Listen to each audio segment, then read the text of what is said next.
Thank you very much, Senator Johnson, and thank you for the great job you've been doing. And Senator Kirk, it's so good to see you back at the table. I used to chair the VA in the old VA HUD days, so it's a deja vu to rejoin you at the table. And I wanted to come and just, first of all, affirm my support for both of you. And I note that the President has submitted a Department of Affairs appropriations request of $152.7 billion.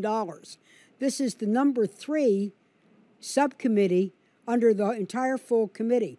Number 1 is defense at $600 billion. Then there's HHS labor, which is really 3 agencies. And then with the Department of Veterans Affairs itself at $152.7 billion. $86 billion of that is in mandatory. $63 billion of that is in discretionary. And then there's $3 billion in third-party collections. So there's a tremendous amount of money and resources that we need to ponder in what is the most effective way to work with the executive branch to serve our veterans. I want you to know we intend to follow a regular order. We hope to mark up at a top line of $1.05 trillion, which is mandated by the Budget Control Act. The House number Budget Act is 966, so there's some resolutions that need to occur. But we're going to work together on this and work with you on how you want to do this. So I wanted to come to affirm our support for working together. But like you, I'm ballistic about this backlog, and I was mortified over the fact that Baltimore was one of the top worst claims areas in the entire nation. Senator Kirk, you already gave some of the numbers, but we were in the top 3 of a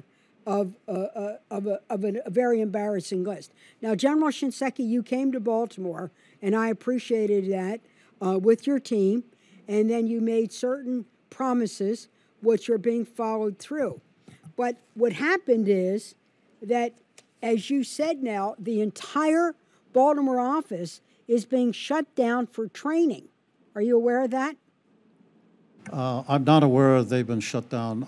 My understanding is they're continuing the process and training has been integrated into their day-to-day work.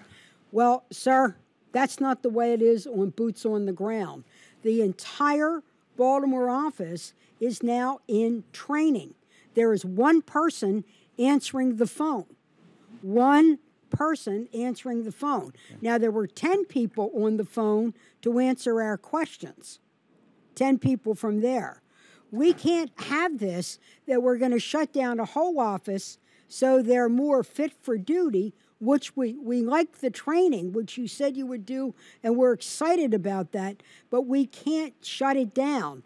Or if we can, we need you to send temporary claims processors to Baltimore to take in the cases and begin the methodology that's established while this 4-week training is going on.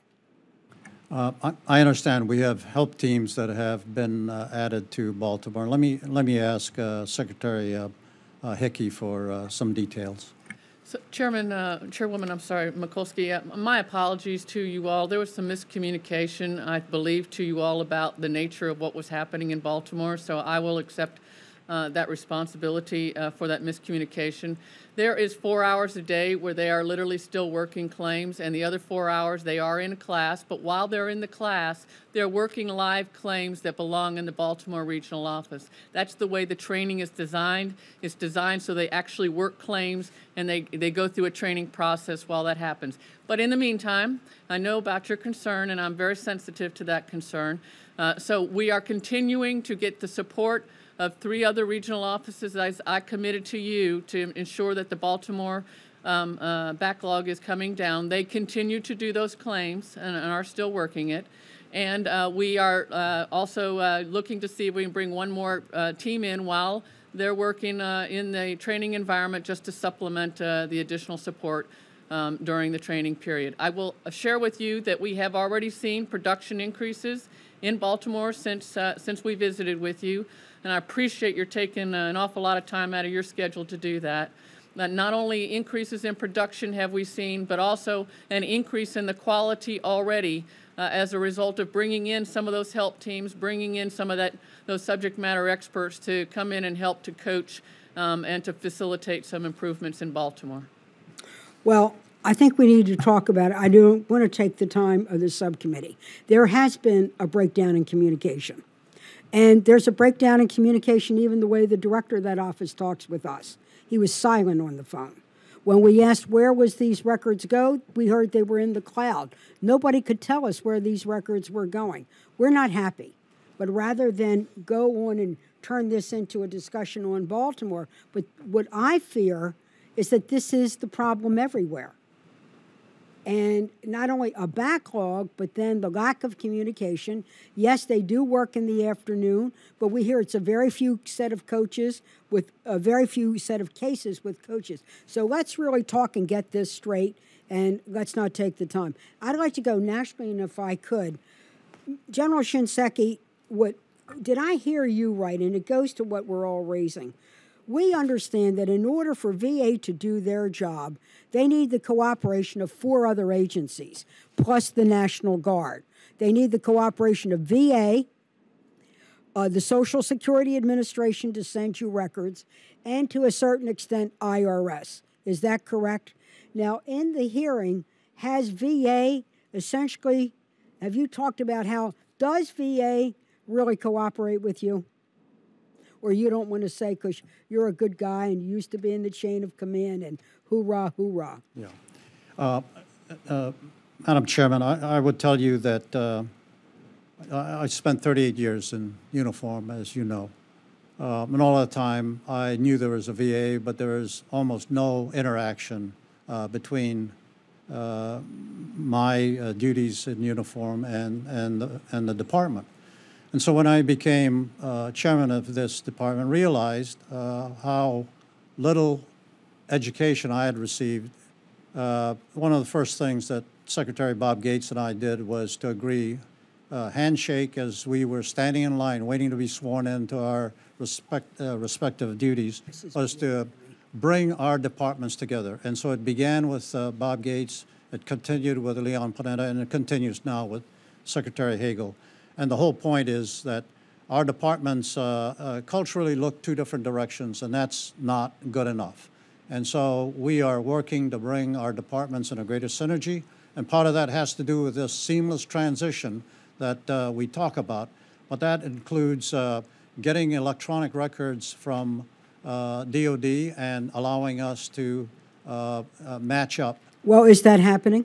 In terms of information that arrives for us to be able to use in terms of personnel records, we have an agreement with DOD that December of this year, 2013, we begin to receive electronic records. I see. We are working on, and this is probably the more critical one, and a single, common, joint, integrated electronic health record that is open in architecture and non-proprietary in design, and all those terms are code word to force us to come up with a single system that applies to both departments.